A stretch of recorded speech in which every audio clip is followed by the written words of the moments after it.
Bem-vindo ao canal Medicina Chinesa Prática. Nesse vídeo eu vou responder 3 perguntas relacionadas à raiva. Primeira pergunta: é possível diminuir a raiva? Segunda pergunta: é possível ficar calmo mesmo em episódios de raiva? E terceira pergunta: como utilizar a raiva ao seu favor? Antes de responder essas perguntas, se inscreva no canal, deixe seus comentários e ao final do vídeo, se gostar, deixe o seu like.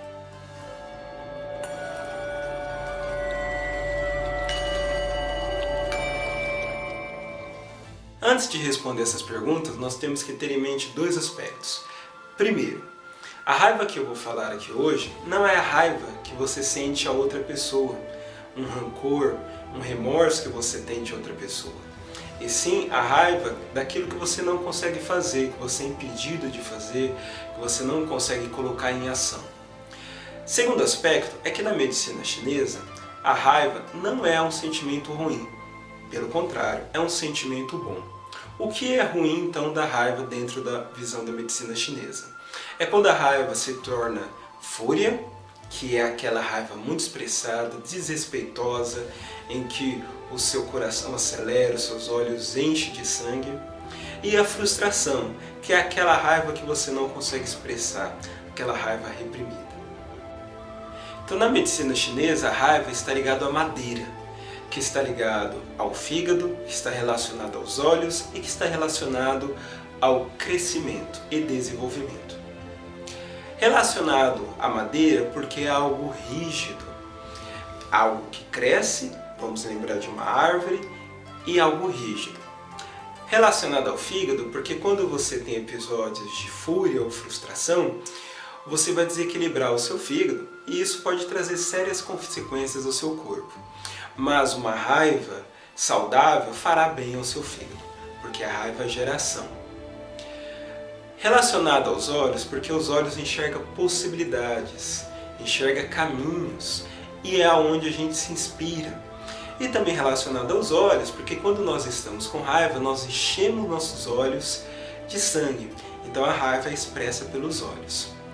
E relacionado ao crescimento, porque a raiva está dentro da estação da primavera. E na primavera é onde as folhas brotam, é onde as flores crescem, é onde as árvores se desenvolvem. Então por isso está relacionado ao crescimento. Então, dito de uma outra forma, a raiva é algo que gera ação, que gera impulsão, que gera execução. Então a raiva, nesse sentido, na medicina chinesa, é algo bom, porque é ela que faz com que a gente tenha ação e vontade de fazer as coisas. É ela que cria a nossa inspiração, é ela que dá o impulso para a gente seguir. Por um outro lado, a calma na medicina chinesa está relacionado à adaptação, à flexibilidade e fluidez, como se fosse uma água correndo pelos rios, ultrapassando e desviando das pedras. Então, se a calma está ligada à adaptabilidade, fluidez, aí nós temos um problema com o sentimento de raiva. Por quê? Porque esse sentimento de raiva, se ele for muito rígido, ou seja, se o sentimento para a ação, se o nosso planejamento for muito rígido, a gente não consegue adaptação quando algo dá errado. Então, usando um exemplo, nós planejamos o nosso dia. Se acontece alguma coisa durante esse dia que atrapalhe esse planejamento, nós podemos ficar frustrados ou com fúria. Isso porque a gente não cria possibilidades para nos adaptar. A gente não consegue ter uma flexibilidade para adaptação diante aquilo que aconteceu que você não previa.